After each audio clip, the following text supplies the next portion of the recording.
জাহান্নামে যাওয়ার কারণগুলো কি? আল্লাহ রাব্বুল আলামিন দু জায়গায় বলেছেন, দুটো আয়াত আমি কোট করছি।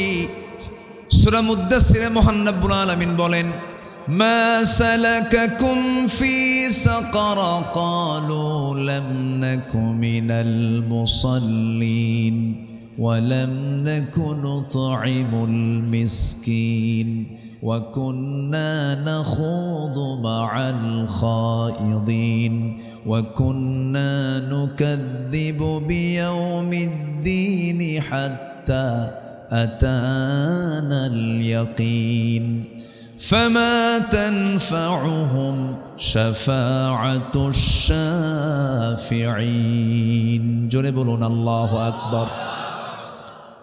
ও সাকারবাসী, ও দোজখবাসী, জাহান্নাম মোট কয়টা বলেন? বলেন কয়টা? 7টা জাহান্নাম। এর মধ্যে একটার নাম হলো সাকার। ও সাকারবাসী, ও দোজখবাসী, আজকে তোমরা সাকার নামক দোজখে কেন? তারা বলবে, আমরা দুনিয়ার জিন্দেগিতে 4টা কাজ করে আসি নাই। কয়টা কাজ বলেন? 4টা কাজ। কি কি? সঙ্গে সঙ্গে তারা বলতেছে, আল্লাহ পাক তাও জানিয়ে দিয়েছেন, ক্বালু লাম নাকু মিনাল মুসাল্লিন। এই দুনিয়ার জিন্দেগিতে ওয়াক্তে ওয়াক্তে আজান শুনতাম, সুমধুর কণ্ঠে মসজিদ থেকে আজান ভেসে আসতো, কিন্তু নামাজ পড়তাম না। নামাজ না পড়ার কারণে আজকে আমরা সাকার নামক দোজখে আছি। আমার বন্ধুগণ, তাহলে এই দেশের 18 কোটি মুসলমানের দেশ হলো বাংলাদেশ। এই দেশে মাত্র 5% মুসলমান নামাজ পড়ে, আর বাকি 95% মুসলমান নামাজ পড়ে না। এখন বলুন, এই দেশের অধিকাংশ মুসলমান জান্নাতি না জাহান্নামী? কার পরিসংখ্যানে? কার কথায়? আমি হিসাবটাকে আমি বের করে দিলাম? কে বের করে দিয়েছেন? আল্লাহ। তাহলে রাস্তায় চলতে নিয়ে দেখা যায় জান্নাতি মানুষ বেশি না জাহান্নামী মানুষ বেশি? জাহান্নামী। নামাজ যে পড়বে না, ভাবতে হবে ওই লোকটা জান্নাত পাবে না। ভয়ঙ্কর কথা কিন্তু। নামাজ যে পড়বে না, ওই লোকটা জান্নাত পাবে না, কারণ এটা আল্লাহর ওয়াদা। আরো ভয়ঙ্কর কথা কিছুক্ষণ পর আসতেছি। সাকার নামক দোজখটা একটা দোজখ। আবার কিছু কিছু গর্ত আছে, যে সমস্ত গর্তগুলো ভয়ঙ্কর গর্ত, যে গর্তগুলোকে জাহান্নাম পর্যন্ত ভয় পায়। এত ভয়ঙ্কর সেই গর্তগুলো। সূরা মারিয়ামের 59 নম্বর আয়াতে আল্লাহ রাব্বুল আলামিন বলেন, ফাখালাফা মিন বা'দিহিম খালফুন আযাউস সালাতা ওয়াত্তাবাউশ শাহাওয়াত ফাসাউফা ইয়ালকাউনা গায়্যা। আল্লাহু আকবার। এই দুনিয়ার জিন্দেগিতে যারা নামাজকে নষ্ট করে ফেলবে, নামাজ যারা আদায় করবে না অথবা নামাজকে নষ্ট করে ফেলবে, আল্লাহ রাগ করে বলছেন। এই আয়াতটা যখন দেখি আমি কাঁপতে থাকি, আমার কাছে খুব ভয় লাগে। আল্লাহ বলছেন, ওই সমস্ত বান্দাগুলোকে আমি আল্লাহ রাব্বুল আলামিন শুধু জাহান্নাম নয়, জাহান্নামের গর্তের মধ্যে আমি তাদেরকে ঢুকায়া ছাড়বো। এত ভয়ঙ্কর কথা। অথচ দেশ শাসন হলো আজকে 53-54 বছর, 25 বছর, 16 বছর, 9 বছর, কেয়ারটেকাররা কয়েক বছর। অনেক দলই দেশ শাসন করলেন, দেশটা চালালেন, কিন্তু বুকে দুঃখে বুকটা ফেটে যায়। আজ পর্যন্ত কোনো মুসলিম শাসকের মুখ থেকে এই সাহস বের হলো না। আমরা সংসদে বহু আইন পাশ করেছি, চলুন জাহান্নাম থেকে বাঁচানোর জন্য, জাতিকে জাহান্নাম থেকে বাঁচানোর জন্য, জাতির জন্য নামাজের আইনটা পাশ করি। কেউ করেছে? কেউ করেছে? কি পাশ করেছে? মদের আইন পাশ করেছে। মদের আইন পাশ করেছে, জেনার আইন পাশ হয়েছে, প্রস্টিটিউশনের একজন প্রস্টিটিউটার, একজন জেনাকার, লাইসেন্সওয়ালা, আপনি তাকে কখনো মানা করতে পারবেন না। সে বুক উঁচু করে বলবে, I M A sex worker, আমি যৌনকর্মী, এই যে আমার লাইসেন্স, তুমি আমাকে বাধা দেবার কে? কোনো আপনি প্রশাসন দিয়ে আপনি তাকে আটকাতে পারবেন না। এমন আইন আমার দেশে পাশ করা আছে। জেনার আইন পাশ হলো, মদের আইন পাশ হলো, সুদের আইন পাশ হলো, কিন্তু এত মুসলিম শাসক আসলো গেল, কি বড় বড় বুজুর্গ, কিন্তু তারা আজ পর্যন্ত নামাজের বিলটা পাশ করার সাহস পেল না। এখান থেকে প্রমাণিত এখান থেকে সুস্পষ্ট প্রমাণিত, যারাই ছিলেন ক্ষমতায় তারা কেউ আমার আখিরাতের চিন্তার জন্য তারা পেরেশান ছিলেন না। তারা শুধু দুনিয়ার চিন্তা করেছেন, জাহান্নাম থেকে বাঁচার কোনো চিন্তা জাতির জন্য করেন নাই। ঠিক কি না? যে নেতৃত্বে আখিরাত নষ্ট হবে সেই নেতৃত্বের কাছেই আমরা যাব না। আসতে কোন কেন? নাম্বার 2 হলো ওয়ালাম নাকুনু তু'ইমুল মিসকিনা ওয়া কুন্না নাখুদু মা'আল খায়িদিন। নাম্বার 2 হলো বান্দার হক আমরা নষ্ট করেছি। 1 নাম্বার হলো আল্লাহর হক আমরা নষ্ট করেছি, নামাজ পড়ি নাই। নাম্বার 2 হলো বান্দাদের হক নষ্ট করেছি, মিসকিনদেরকে তাকায় নাই, বরঞ্চ তাদের সম্পদগুলো লোপাট করেছি। বৃদ্ধ ভাতা খাইছে কিনা বলেন? বিধবা ভাতা খেয়ে ফেলছে, আছে না? এরকম আছে না? রাস্তার টাকা মেরে খেয়ে শেষ করেছে।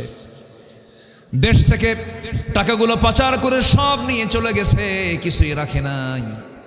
দেশের সন্তানগুলোকে দেশেও পড়ায় না, ইউরোপে পড়াইছে, আমেরিকায় পড়াইছে। দেশকে এত ভালোবাসে, সন্তানগুলোকে দেশে পড়ালো না, ভার্সিটি তারাই বানালো, কিন্তু সেই ভার্সিটিতে নিজের সন্তানগুলো পড়ালো না। ভার্সিটির সন্তানদের হাতে তুলে দিয়েছে ইয়াবা, মদ, বোতল, অস্ত্র, আর ওদেরকে ইউরোপে আমেরিকায় পড়াইছে। ঠিক কিনা? অস্ত্রের ঝনঝনানি তারা করেছে। বিশ্ববিদ্যালয়গুলোকে তারা মিনি ক্যান্টনমেন্ট বানিয়েছিল, এত কিছু তারা করেছিল। আমার বন্ধুগণ, আমিও ঢাবির ছাত্র ছিলাম, বানায় বানায় একটা কথাও বলছি না। ভার্সিটির যে চিত্র এই 16 বছরে যা ছিল, সেখানে শুধু সমকামিতার হার বেড়েছে, জেনার হার বেড়েছে, অবাধ যৌনাচারের হার বেড়েছে, নেশার পরিমাণ বেড়েছে। সমকামিতাকে প্রমোট করার জন্য তারা বিভিন্ন উস্কানিমূলক বিভিন্ন কথাও বলেছে। এমনকি শ্রেণীর পাঠ্য বইয়ের মধ্যেও ঢুকিয়ে দিয়েছিল ট্রান্সজেন্ডার। মনে নাই? ট্রান্সজেন্ডার মনে নাই? শরীফার গল্প ঢুকিয়ে দিয়েছিল। অনেক কিছুই তারা করেছে। আমার বন্ধুগণ, এই যে এত বড় দেশের সম্পদগুলো লুটপাট করে বাইরে নিয়ে চলে গেল, এটা দেশপ্রেমের লক্ষণ নয়, এগুলো বান্দার হক নষ্ট করা। আল্লাহ বলছেন, বান্দার হক যারা নষ্ট করবে আমি আল্লাহ তাদেরকে জাহান্নামের মধ্যে ঢুকাবো। নাম্বার 3 হলো সমালোচককারীদের সঙ্গে সমালোচনা করা। নাম্বার 4 হলো যারা আখিরাতকে অবিশ্বাস করেছে। ওয়া কুন্না নুকাযযিবু বিয়াউমিদ্দিন, আমরা যাবার জীবিত হব, কোনো সন্দেহ আছে নাকি? আসতে কয়, আল্লাহ কি আমাকে জিন্দা করতে পারবেন না? এই এলাকায় কি আলুর চাষ হয়? আলুর চাষ আলু হয়, একটু কম হয়, উত্তরবঙ্গে বেশি হয়, জয়পুরহাট, বগুড়া, রংপুর। আমার বন্ধুগণ, কথায় তো কথা চলে আসি, ওই আলুর কথা বলছিলাম। যদি বড় আলু হয়, সে আলুগুলোকে কেটে কেটে টুকরো টুকরো করে জমিতে মাটির নিচে রেখে দেয়।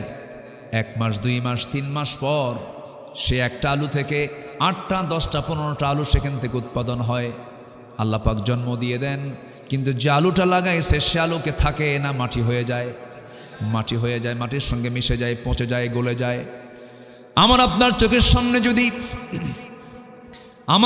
সামনে আমি দেখলাম একটা আলু কি জমিতে রাখার পর সে আলুটাকে আল্লাহ পাক মাটির সঙ্গে মিশায়া দিয়া সেখান থেকে যদি 8টা 10টা আলু জন্ম দিতে পারেন, উৎপাদন করতে পারেন, সে আল্লাহ আমার দেহবাসকে মাটির সঙ্গে মিশায়া দিয়া তিনি কি আবার জিন্দা করতে পারেন না? পারেন কি না? প্রথম সৃষ্টি কঠিন না দ্বিতীয় সৃষ্টি কঠিন?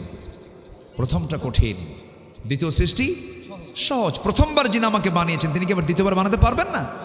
অবশ্যই পারবেন। এটার নাম হলো বিশ্বাস, এটার নাম হচ্ছে ঈমান। আখিরাত, অবিল আখিরাতি হুম ইউকিনুন, আখিরাতের প্রতি বিশ্বাস থাকতে হবে। এই 4টা কাজ যারা করবে না, আল্লাহ সূরা মুদ্দাসসিরে বলছেন আমি তাদেরকে সাকার নামক দোজখে রাখবো। আর আল্লাহর পাক সূরা মারইয়ামের মধ্যে বলছেন যারা নামাজ না পড়বে আমি তাদেরকে গাই নামক গর্তের মধ্যে আমি তাদেরকে ঢুকাবো, নামাজ যারা না পড়বে। আল্লাহ রাব্বুল আলামিন এই দোয়াটা রাসূলকে শিখিয়ে দিয়েছেন। সবাই বলুন, রব্বানা আতিনা ফিদ দুনিয়া হাসানাতাও ওয়া ফিল আখিরাতি হাসানাতাও ওয়া কিনা আযাবান নার ওয়াজআলনাল জান্নাতা মাআল আবরার। এখানে দুনিয়া কি আছে? তাহলে দুনিয়া বাদ দিবেন কেন? দুনিয়ার দরকারও আছে। কিন্তু দুনিয়াটা কি দরকার? দুনিয়াতে আমার চলার জন্য আল্লাহ রাব্বুল আলামিন যে পথ দিয়েছেন, লিগ্যাল ওয়ে দিয়েছেন, আবার শয়তানের দেওয়া ইল্লিগ্যাল ওয়েও আছে, অবৈধ পন্থাও আছে। এই দুনিয়াতে অবৈধ পন্থাগুলোকে প্রত্যাখ্যান করে বৈধ পন্থা অবলম্বন করলে পরই দুনিয়াটাও সুন্দর হয়ে যাবে, আখিরাত সুন্দর হয়ে যাবে। এই জন্য হালাল এবং হারামের জ্ঞান শুধু আলেমদের জন্য নয়, যিনি জান্নাত পেতে চান প্রত্যেকটা বান্দার জন্য হালাল হারামের জ্ঞান অর্জন করা আল্লাহ পাক ফরজ করে দিয়েছেন। না জানলে আপনি আমল করবেন কেমনে? হালাল কোনটা, হারাম কোনটা, লেজিটিমেট অ্যান্ড প্রহিবিটেড কোনটা, হালাল কোনটা হারাম, এটা জানার দরকার আলেমের না সবার? জানার দরকার আলেমের না সবার? যার জান্নাত দরকার তার জানা দরকার, তার জানা দরকার। আমার বন্ধুগণ, দুনিয়া যদি একটু লস হয়ে যায়, দুনিয়া যদি একটু আমার জন্য ক্ষতিও হয়ে যায়, এই ক্ষতি একদিন শেষ হয়ে যাবে। কিন্তু আমার মরার পরে যদি জান্নাত মিস হয়ে যায়, এর চাইতে বড় ক্ষতি আর কোনোটাই হতে পারে না। সবচেয়ে বড় ক্ষতি হয়ে যাবে জান্নাত যদি হাতছাড়া হয়ে যায়। এই জন্য আমরা এই দুনিয়াটাকে এমনভাবে সাজায় নেব যে সাজানোর মধ্য দিয়া জান্নাতটা যেন আমার জন্য পাওয়াটা খুব সহজ হয়ে যায়।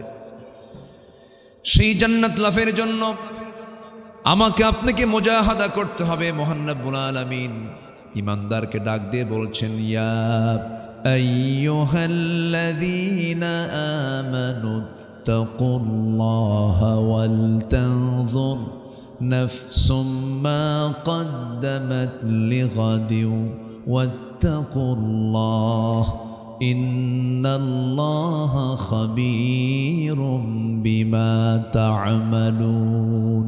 জোরে বলুন আল্লাহু আকবার। ইমানদারেরা শোনো, তোমরা আমি আল্লাহ আমাকে ভয় করো এবং ওয়াল তানজুর, ওই দিকে লক্ষ্য করো। ওয়াল তানজুর নাফসুম মা কদ্দামাত লিগাদ, ওই দিনের জন্য তুমি সতর্ক থাকো, খেয়াল করো আগামী দিনের জন্য, অর্থাৎ আখিরাতের জন্য তুমি কি পাঠাচ্ছ ওই দিকে খেয়াল করো। খবরদার, সাবধান, তুমি যা কিছু করছো সকল কিছুর খবরদারি কে রাখেন? খবরদারি কে করেন? আল্লাহ করেন। একটা সেকেন্ড নষ্ট করার সুযোগ নাই, একটা মিনিট সময় নষ্ট করার সুযোগ নাই, কারণ আল্লাহ রাব্বুল আলামিন সাফ সাফ বলে দিয়েছেন, হুয়াল্লাযী খালাকাল মাউতা ওয়াল হায়াতা লিয়াবলুয়াকুম আইয়ুকুম আহসানু আমালান ওয়া হুয়াল আজিজুল গফুর। জোরে বলুন আল্লাহু আকবার।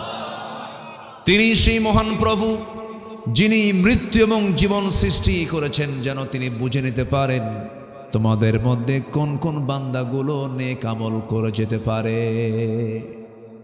আল্লাহ সময় দিয়েছেন কি সীমাহীন না সীমিত সময়? সীমিত কিছু সময় আমার আপনার জন্য বরাদ্দ। যে কোনো মুহূর্তে আমি আপনি দুনিয়া থেকে বিদায় নেব। পৃথিবীতে ফিরে এসে আর কি নতুন করে ইবাদত করার কোনো সুযোগ আছে? নাই। এই জন্য আমাকে আপনাকে ফাইনাল প্রিপারেশন নিতে হবে। দুনিয়া নামক এই পরীক্ষার জায়গায় ফেল করলে বড় বেকায়দা হয়ে যাবে আখিরাতে। এই জন্য চ্যালেঞ্জ হচ্ছে জাহান্নাম থেকে আমি আপনি কেমনে বাঁচব। জাহান্নামে যাওয়ার কারণগুলো মনে হয় কোরআনে বাদ পড়ছে নাকি? আছে না নাই বলেন তো? আচ্ছা, আমরা একটু শুনে নেই। কোরআন তুমি বলে দাও তো জাহান্নামে যাওয়ার কি কি কারণগুলো আছে, আমরা যেন সেই কারণ থেকে নিজেকে দূরে রাখতে পারি। শুনতে রাজি আছেন তো সবাই? আমি দু জায়গা থেকে কথা বলবো, একটা হচ্ছে সূরা মুদ্দাসসির, আরেকটা হলো সূরা মারিয়াম থেকে। এই দু জায়গার দুটো আয়াতকে সামনে রেখে কিছু কথা বলতে চাচ্ছি, কারণ জাহান্নাম থেকে বাঁচলেই তো আমি নাজাত। শুধু জাহান্নামটা শুধু যদি আমি মাইনাস করতে পারি, আমাকে ঠেকায় কে? কি আসতে কোন কেন? আমাকে যেমন করি হোক জাহান্নাম থেকে আমাকে বাঁচতে হবে। জাহান্নাম থেকে বাঁচা মানেই কোথায় চলে যাওয়া? বলেন, কোথায় চলে যাওয়া? বাপের ভিটায় চলে যাওয়া। জি ডাক্তার সাহেব, ডাক্তার সাহেব, আচ্ছা কি কষ্ট হচ্ছে মনে হয়? ও আচ্ছা, জি আলহামদুলিল্লাহ, বসে। অনেক ব্যস্ত মানুষ। একজন ডাক্তারের, আমরা তো ভাঙ্গাচোরা কিছু রুহের ট্রিটমেন্ট করি, ওনারা তো দেহের ট্রিটমেন্ট করে। চিকিৎসা কিন্তু দুইজনই করা হয়। আমাদের রুহের ট্রিটমেন্ট করতে হয়, আর ওরা একদম গোটা বডি চিরে কোথায় কি আছে সমস্যাগুলো সমাধান করেন। এক ডাক্তার আমাকে বলেছিলেন যে হুজুর, আমরা সব জায়গায় যাই, শুধু একটা জায়গায় গিয়ে আমাদের কোনো শক্তি থাকে না, সেটা হচ্ছে, তাই না, হার্টের কাছে এসে। এটা কার নির্দেশে চলে? কার নির্দেশে চলে? আল্লাহর নির্দেশে চলে। তার হাতে আমার প্রাণ, আমি তাকে ফাঁকি দিয়ে লাভ কি? আমার প্রাণটা কার হাতে? আল্লাহর হাতে। সম্মানিত ভাইয়েরা, সম্মানিত বন্ধুগণ, এই পাবনাতে আমি 10 বছর আমাকে আসতে দেয়নি, 10 বছর। এবার 20 জানুয়ারি দারুল আমান ট্রাস্টে 10 বছর পর 14 সালে ওই যে মাহফিল করে গেছি, ঢুকতে দেয়নি। 14, 15 থেকে 24 সাল পর্যন্ত, 25 সাল পর্যন্ত, 25 এসে প্রোগ্রামটা এবছর সফল হয়েছে আলহামদুলিল্লাহ বলেন। দেশের ইতিহাসের সর্বোচ্চ সবচেয়ে বড় মাহফিল চট্টগ্রামের প্যারেড ময়দান, 18 বছর পর এবার শুরু হয়েছে, মাহফিল শেষ হয়েছে, বলি আলহামদুলিল্লাহ। সেখানেও ছিলাম। সিলেট এমসি কলেজ মাঠ প্রায় যুগখানেক পর মাহফিল বন্ধ রেখেছিল, সেটাও এবার শুরু হয়েছে, সেখানে আমি একদিন ছিলাম। ওরা চেয়েছিল কোরআনের আওয়াজকে আমরা বন্ধ রাখতে পারবো, এটা ভুল। ইতিহাস থেকে শিক্ষা নিন, কোরআনকে যারাই অচল করতে চাবে তারা অচল হয়ে যাবে, এটা মাথায় রাখতে হবে। কোরআনকে অচল করতে চেয়েছিল, ওরা আলেমদেরকে শেষ করার প্ল্যানও করেছিল, শাসন করেছে ওরা, জেল খাটছে কারা? আলেমরা। কি দোষ ছিল আমাদের বলেন? আমরা কোন রাষ্ট্রের কোন ক্ষতিটা করছি বলেন? আপনারা কোন ক্ষতিটা করলাম আমরা বলেন? রাষ্ট্রের কোনো দায়িত্বই তো আমাদের দেওয়া হয় নাই। 2018 সাল আমার বাড়ি 250 পুলিশ ঘেরাও করছে, 250। আমাকে ধরতে আসছে, বলল হুজুর চলেন। কোথায়? থানায়। কে এত লোক কেন? কিছু কয় না। বড় সন্ত্রাসী তো আমি, যদি দৌড় মারি। আলেমরা দৌড়ায় না, আলেমরা পালায় না।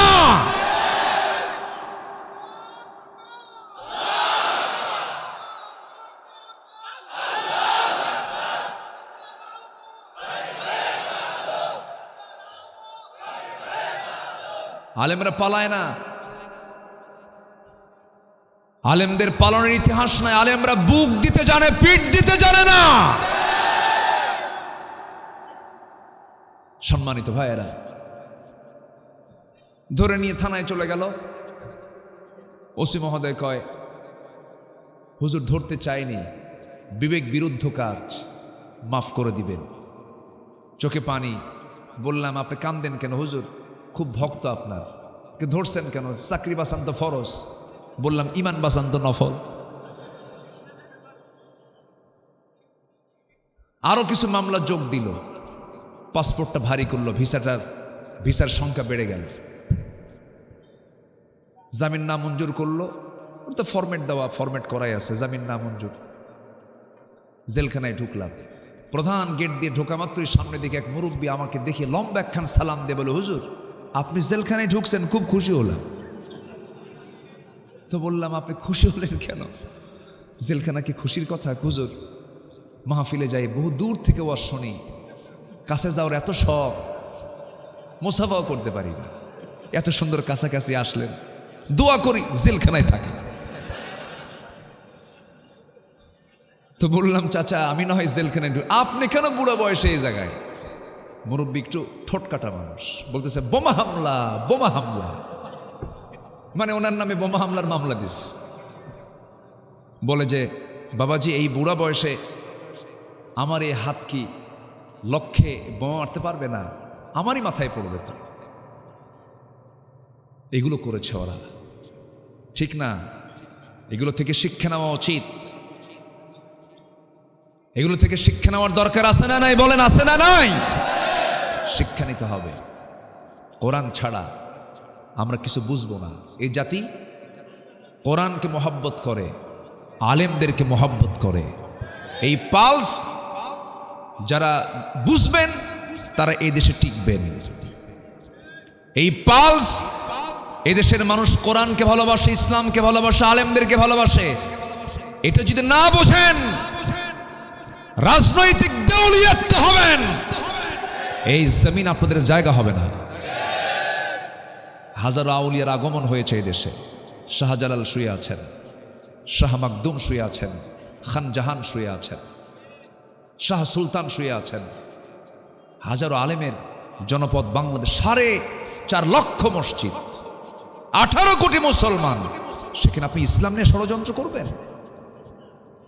সলিমুল্লাহ মুসলিম হল মুসলিম বাদ দিছে, কবি নজরুল ইসলাম কলেজ ইসলাম বাদ দিয়েছে, সংবিধানে বিসমিল্লাহ বিসমিল্লাহ বাদ দিছে। মানে ইসলাম মুসলিম বিসমিল্লাহ, আল্লাহ ওদের খুব জ্বালা। আল্লাহ কয় যা ভাঙ্গা হেলিকপ্টারে ইন্ডিয়া পাঠা দিলাম, যা। ঠিক কিনা?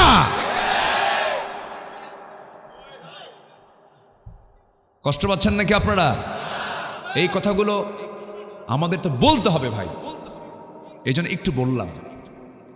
রাগ করতেছেন নাকি আপনারা? একটু বলা দরকার। ওরা আমাদেরকে এত কিছু করলো, আমরা কি একটু বলতেও পারবো না? তবে হ্যাঁ, কোনো ভাঙচুরের সঙ্গে আমাদের সমর্থন নাই, আমরা ভাঙচুরকে ভালোবাসি না। রসুল মদিনা থেকে মক্কা যখন বিজয় করেছেন, প্রতিশোধ নিয়েছেন না মাফ করে দিয়েছেন? তবে 17 জনকে তিনি মাফ করেননি। এরকম বদমাইশ আমার দেশেও কিছু আছে। আসতে বলবেন না, আছে না নাই? প্রকাশ্যে গুলি করে হত্যা করেছো তোমরা, তার ভিডিও ফুটেজ আছে, আছে না নাই? যার সন্তান মারা গেছে সে বোঝে সন্তান হারানোর বেদনাটা কি। এটা কেউ বুঝবে না তাছাড়া। এত চাপা ছিল, মাইক পেলেই বাজে কথা, যে কথাটা একজন ঊর্ধ্বতন নেতৃবৃন্দের মুখে মানায় না। কিছু হলেই বলতো খেলা হবে, বলতো না? এটার শুরু করেছে হলো নারায়ণগঞ্জ থেকে, শুরু হয়েছে নারায়ণগঞ্জ, কিন্তু এটার বাস্তব মানে এই কথাটাকে রূপায়ণ করেছে হলো নোয়াখালী। শুরু হয়েছে নারায়ণগঞ্জ, আর রূপ দিয়েছে কে? নোয়াখালী। কেউ নাই, কেউ নাই। লাভটা হলো কি? এগুলো দিবেন না, এগুলো বলবেন না। অহংকারকে আল্লাহ পাক বরদাস্ত করতে পারেন না, ঠিক কিনা? অহংকার দেখানো ঠিক না। আখেরাতকে টার্গেট করুন, শান্তি পাবেন। আখেরাতকে প্ল্যান করুন, বিসমিল্লাহর বিরুদ্ধে লাগেন না, ইসলাম নিয়ে লাগেন না, আলেম নিয়ে লাগেন না, কোরআন নিয়ে লাগেন না। 16 বছর ইসলামের শিক্ষাকে, 16 বছর যতটুকু ইসলামী শিক্ষা সিলেবাসে ছিল তার কবর রচনা করেছে। রাসূলুল্লাহর কবিতার জায়গায় লাল গরু ঢুকাইছে, লাল গরু। এগুলো করেছে, কিছু রাখে নাই তো, সব উল্টাপাল্টা করে ফেলেছিল। আমরা এগুলোকে নতুন করে সাজাবো ইসলাম দিয়ে। আমার আব্বার দরকার নাই, আমার কারো দরকার নাই, আমার বাবার স্বপ্ন না, কারো স্বপ্ন না। আমরা আল্লাহর দেওয়া বিধান অনুযায়ী দেশকে দেখতে চাই। এটা কি বুক উঁচু করে বলতে পারবেন না আপনারা? কোনো দুর্বলতা আছে নাকি? সূর্য কার? আকাশটা কার? জমিনটা কার? বুক উঁচু করে বলবে এই জমিন আমরা আইন দেখতে চাই আল্লাহর। রাজি আছেন কারা কারা? হাত উঁচু করে দেখান মুসলমান।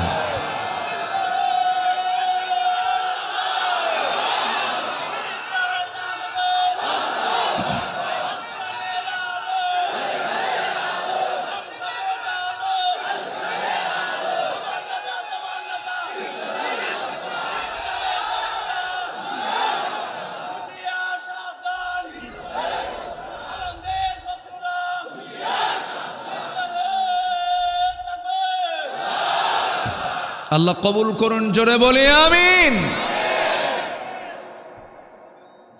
আমরা কি জাহান্নাম যেতে চাই? জাহান্নাম কেমন কেমন ভয়ঙ্কর?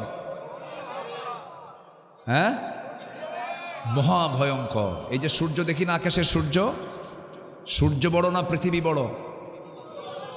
কত বড়? এই তো সবার তো জানা আছে। হ্যাঁ, সূর্য 9,30,00,000 মাইল দূরে। সূর্যের আভ্যন্তরীণ তাপমাত্রা হলো 15 মিলিয়ন ডিগ্রি সেলসিয়াস। দুনিয়াতে আমরা পাই মাত্র এত দূরে থাকার কারণে 25-30, আজকে হয়তো 28-30 ছিল। কিন্তু সূর্যের যে ইন্টারনাল যে তাপমাত্রা, ভিতরের তাপমাত্রা হলো, আভ্যন্তরীণ তাপমাত্রা হলো 15 মিলিয়ন, 15 কোটি নয়, 15 মিলিয়ন ডিগ্রি সেলসিয়াস। এই বিশাল, এই প্রদীপ্ত এই সূর্যটা, জাহান্নামটা এত বড়। জাহান্নামের মুখে যদি ছেড়ে দেওয়া হয়, একটা সন্তান মুখের ভিতরে চকলেট নিলে পরে যেমন নিমিষেই 2-1 মিনিটের মধ্যে নিঃশেষ হয়ে যায়, ঠিক তেমনি জাহান্নামের মুখে যদি এই বিশাল সূর্যকে যদি ছেড়ে দেওয়া হয়, নিমিষেই সূর্য তার অস্তিত্ব হারিয়ে ফেলবে। এত বড় ভয়ঙ্কর সেই জাহান্নাম। জাহান্নামে যাওয়ার কারণগুলো কি? আল্লাহ রাব্বুল আলামিন 2 জায়গায় বলেছেন, 2টা আয়াত আমি কোট করছি। সূরা মুদ্দাসসিরে মহান রাব্বুল আলামিন বলেন, মা সালাকাকুম ফি সাকার ক্বালু লাম নাকু মিনাল মুসাল্লিন ওয়া লাম নাকু নুতঈমুল মিসকিন ওয়া কুন্না নাখুযু মা'আল খায়িদিন وكنا نكذب بيوم الدين حتى أتانا اليقين فما تنفعهم شفاعة الشافعين জোরে বলুন আল্লাহু আকবার। ও সাকারবাসী, ও দোজখবাসী, জাহান্নাম মোট কয়টা বলেন কয়টা? 7টা জাহান্নাম। এর মধ্যে একটার নাম হলো সাকার। ও সাকারবাসী, ও দোজখবাসী, আজকে তোমরা সাকার নামক দোজখে কেন? তারা বলবে আমরা দুনিয়ার জিন্দেগিতে 4টা কাজ করে আসি নাই। কয়টা কাজ বলেন? 4টা কাজ। কি কি? সঙ্গে সঙ্গে তারা বলতেছে, আল্লাহ পাক তাও জানিয়ে দিয়েছেন, ক্বালু লাম নাকু মিনাল মুসাল্লিন। এই দুনিয়ার জিন্দেগিতে ওয়াক্তে ওয়াক্তে আজান শুনতাম, সুমধুর কণ্ঠে মসজিদ থেকে আজান ভেসে আসতো, কিন্তু নামাজ পড়তাম না। নামাজ না পড়ার কারণে আজকে আমরা সাকার নামক দোজখে আছি। আমার বন্ধুগণ, তাহলে এই দেশের 18 কোটি মুসলমানের দেশ হলো বাংলাদেশ। এই দেশে মাত্র 5% মুসলমান নামাজ পড়ে, আর বাকি 95% মুসলমান নামাজ পড়ে না। এখন বলুন, এই দেশের অধিকাংশ মুসলমান জান্নাতি না জাহান্নামী? কার পরিসংখ্যানে, কার কথায়? আমি হিসাবটাকে আমি বের করে দিলাম? কে বের করে দিয়েছেন? আল্লাহ। তাহলে রাস্তায় চলতে নিয়ে দেখা যায় জান্নাতি মানুষ বেশি না জাহান্নামী মানুষ বেশি? জাহান্নামী। নামাজ যে পড়বে না, ভাবতে হবে ওই লোকটা জান্নাত পাবে না। ভয়ঙ্কর কথা কিন্তু। নামাজ যে পড়বে না ওই লোকটা জান্নাত পাবে না, কারণ এটা আল্লাহর ওয়াদা। আরো ভয়ঙ্কর কথা কিছুক্ষণ পর আসতেছি। সাকার নামক দোজখটা একটা দোজখ। আবার কিছু কিছু গর্ত আছে, যে সমস্ত গর্তগুলো ভয়ঙ্কর গর্ত, যে গর্তগুলোকে জাহান্নাম পর্যন্ত ভয় পায়। এত ভয়ঙ্কর সেই গর্তগুলো। সূরা মারিয়ামের 59 নম্বর আয়াতে আল্লাহ রাব্বুল আলামিন বলেন, فخلف من بعدهم خلف أضاعوا الصلاة واتبعوا الشهوات فسوف يلقون غيا। আল্লাহু আকবার। এই দুনিয়ার জিন্দেগিতে যারা নামাজকে নষ্ট করে ফেলবে, নামাজ যারা আদায় করবে না অথবা নামাজকে নষ্ট করে ফেলবে, আল্লাহ রাগ করে বলছেন, এই আয়াতটা যখন দেখি আমি কাঁপতে থাকি, আমার কাছে খুব ভয় লাগে। আল্লাহ বলছেন ওই সমস্ত বান্দাগুলোকে আমি আল্লাহ রাব্বুল আলামিন শুধু জাহান্নাম নয়, জাহান্নামের গর্তের মধ্যে আমি তাদেরকে ঢুকায়া ছাড়বো। এত ভয়ঙ্কর কথা। অথচ দেশ শাসন হলো আজকে 53-54 বছর, 25 বছর, 16 বছর, 9 বছর, কেয়ারটেকাররা কয়েক বছর, অনেক দলই দেশ শাসন করলেন, দেশটা চালালেন, কিন্তু বুকে দুঃখে বুকটা ফেটে যায়। আজ পর্যন্ত কোনো মুসলিম শাসকের মুখ থেকে এই সাহস বের হলো না, আমরা সংসদে বহু আইন পাশ করেছে, চলুন জাহান্নাম থেকে বাঁচানোর জন্য, জাতিকে জাহান্নাম থেকে বাঁচানোর জন্য, জাতির জন্য নামাজের আইনটা পাশ করি। কেউ করেছে? কেউ করেছে? কি পাশ করেছে? মদের আইন পাশ করেছে। মদের ফ্যাক্টরি আমার দেশে আছে না নাই? ওই যে দর্শনা, একটু পদ্মা পার হয়ে যাবেন, এটা কিসের তীরে? ঈশ্বরদী, পদ্মার তীরে না? হ্যাঁ, পদ্মার তীর তো। জি, আপনাদের ভাষাগুলো অনেক সুন্দর, কিন্তু পাবনার সাথে পুরোটা মিল নাই না? পাবনার সাথে কিন্তু আপনাদের ভাষার মিল নাই। পাবনা তো একটু গেদা, এটা আলাদা টান আছে না? ঈশ্বরদী কেমন যেন একটু ভিন্ন, একই জেলা কিন্তু একটা ভিন্নতা আছে। আপনাদের ভাষার মধ্যে অনেক স্মার্টনেস পাওয়া যায়, বলি আলহামদুলিল্লাহ। একটা সুন্দর বইয়ের মতো ভাষা, সাহিত্যের ভাষার মতো মিলে যায়, বলি আলহামদুলিল্লাহ। ভাষা সুন্দর হওয়া এটা কপাল লাগে, এটা ভালো তো, বলি আলহামদুলিল্লাহ। সব ভাষাই সুন্দর, কিন্তু শুদ্ধভাষী হলে রাসূল নিজে বলেছেন, নাহনু আফসাহুল আরব, আমি হলাম আরবদের মধ্যে সবচেয়ে শুদ্ধভাষী মানুষ। রাসূল যখন আরবি ভাষায় যখন কথা বলতেন, ওনার চাইতে সুন্দর শুদ্ধ করে কথা পৃথিবীর কেউ বলতে পারে নাই, পারবেও না। আল্লাহু আকবার বলেন। এই জন্য দিনের কথা বলতে গেলেও শুদ্ধ ভাষায় কথা বলাটা সুন্নাহ। শুদ্ধ ভাষায় কথা বলা কি সুন্নাহ। জি, তাহলে আমার মূল আলোচনার দিকে চলে যাচ্ছি। এই দেশে জান্নাতি মানুষ বেশি না জাহান্নামী মানুষ বেশি বলেন? এই পরিসংখ্যান কে দিয়েছেন? আল্লাহ দিয়েছেন। এটা আমার কোনো কথা না, এটা আমি সৃষ্টি করলাম না, কিন্তু আল্লাহ নিজে বলছেন 1 নম্বর কারণ হলো নামাজ না পড়া, জাহান্নামে যাওয়া। অথচ এটা নিয়ে কোনো নেতৃবৃন্দের কোনো হেডেক নাই। এত আইন পাশ হলো, মদের আইন পাশ করেছে, জেনার আইন পাশ হয়েছে, প্রস্টিটিউশনের একজন প্রস্টিটিউটার, একজন জেনাকার লাইসেন্সওয়ালা, আপনি তাকে কখনো মানা করতে পারবেন না। সে বুক উঁচু করে বলবে, I M A sex worker, আমি যৌনকর্মী, এই যে আমার লাইসেন্স, তুমি আমাকে বাধা দেবার কে? কোনো আপনি প্রশাসন দিয়ে আপনি তাকে আটকাতে পারবেন না। এমন আইন আমার দেশে পাশ করা আছে। জেনার আইন পাশ হলো, মদের আইন পাশ হলো, সুদের আইন পাশ হলো, কিন্তু এত মুসলিম শাসক আসলো গেল, কি বড় বড় বুজুর্গ, কিন্তু তারা আজ পর্যন্ত নামাজের বিলটা পাশ করার সাহস পেল না। এখান থেকে প্রমাণিত, এখান থেকে সুস্পষ্ট প্রমাণিত, যারাই ছিলেন ক্ষমতায় তারা কেউ আমার আখিরাতের চিন্তার জন্য তারা পেরেশান ছিলেন না। তারা শুধু দুনিয়ার চিন্তা করেছেন, জাহান্নাম থেকে বাঁচার কোনো চিন্তা জাতির জন্য করেন নাই। ঠিক কি না? যে নেতৃত্বে আখিরাত নষ্ট হবে, সেই নেতৃত্বের কাছেই আমরা যাব না।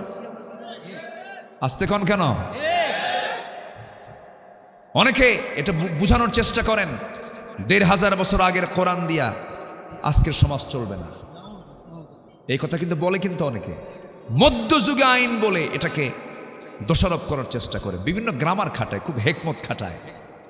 হেকমত কেমন দেখেন, এই যে ইদানিং একটা কথা শুনতেছে আমরা কানে, যদি ভুল করে বলেন সেটা ভুল তো ভুলই, যদি বলে থাকেন এমন কথা প্ল্যান করে, তাহলে তওবা করা উচিত। কোরআনের সাথে রাজনীতির কোনো সম্পর্ক নাই। বলেন তো, এটা কি এই কিতাবের বিরুদ্ধে একটা বড় একটা আঘাত না? চরম সাংঘর্ষিক কথা। যেই বলুক না কেন, যে ব্যক্তি বলুক না কেন, এই কথা কি কোরআন মানবে? কোরআন কি এটা মানবে? কখনো কোরআন মানবে না। এটা কি চান আপনি? এই যে ডাক্তার বসে আছে, এটা চিকিৎসার গ্রন্থ, সুবহানাল্লাহ বলে। একটা এখানে একটা ফ্যাক্টরির কথা আছে জানেন, ওষুধ ফ্যাক্টরি। এই ফ্যাক্টরির দায়িত্ব, ওষুধ প্রস্তুতের দায়িত্ব, কেমিক্যাল হোল ইনস্ট্রুমেন্টের দায়িত্ব আল্লাহ পাক কোনো মানুষকে দেননি। কারণ মানুষ কি করে জানেন? ভেজাল করে। মানুষ কি করে? ভেজাল করে। এই ডিপার্টমেন্ট আল্লাহ পাক জানেন যে মানুষ কি করবে, এই জন্য আল্লাহ পাক মৌমাছিকে দিয়ে দিয়েছে। যেরকম সুবহানাল্লাহ। মৌমাছির আরবি হলো নাহাল। আল্লাহ পাক 114 সূরার মধ্যে আল্লাহ পাক এত গুরুত্বপূর্ণ হওয়ার জন্য একটা সূরার নামই মৌমাছি হয়ে গেছে। জোরে বলে সুবহানাল্লাহ। অবশ্যই মৌমাছির একটা রহস্য আছে না নাই? একটু যাই ওইদিকে যাব দেখি তো রহস্য কি হয়, একটু বের করে নিয়ে আসে।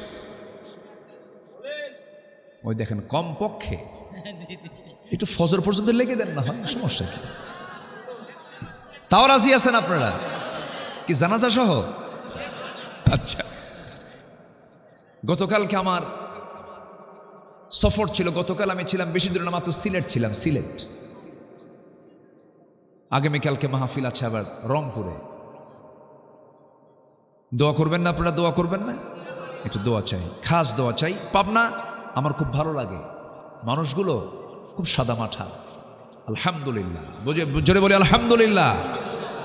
আপনারা শক্তিশালী মানুষও, দুধ খান তো? পাবনার মানুষ কিন্তু বেশি দুধ খায়, দুধের সমৃদ্ধ পাবনা। জান্নাতের খাবার দুনিয়াতে খেয়ে ফেলতেছেন আপনারা। পাবনার দুধটা বিখ্যাত না? পাবনার ঘি, যাওয়ার সময় একটু দিয়ে দিয়েন কিছু ঘি। পাবনার ঘি এটা অত্যন্ত লোভনীয়, খুব ভালো জিনিস। ঘিতে মেধা প্রখর হয়, আলহামদুলিল্লাহ বলেন।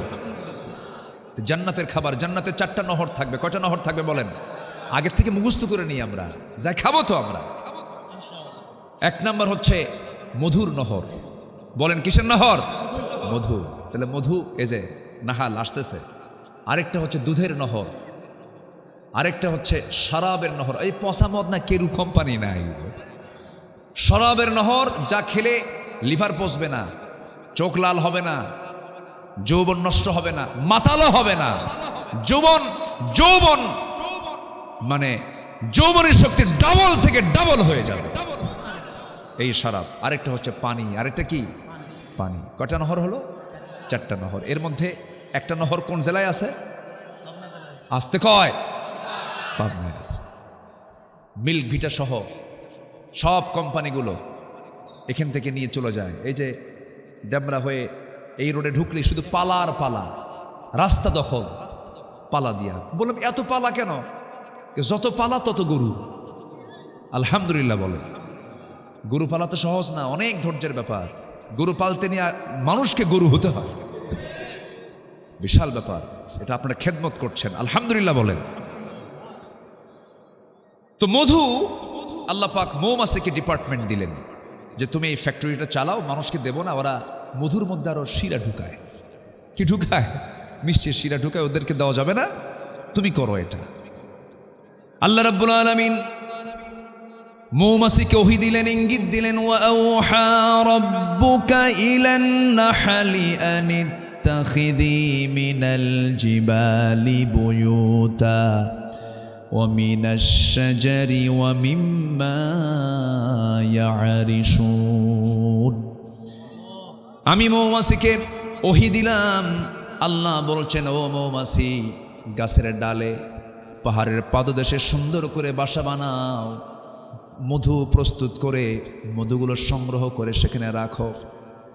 1973 সালে অস্ট্রিয়ান বিজ্ঞানী কার্ল ভন ফ্রিচ উনি গবেষণা করেছেন মৌচাক এবং মধু নিয়ে।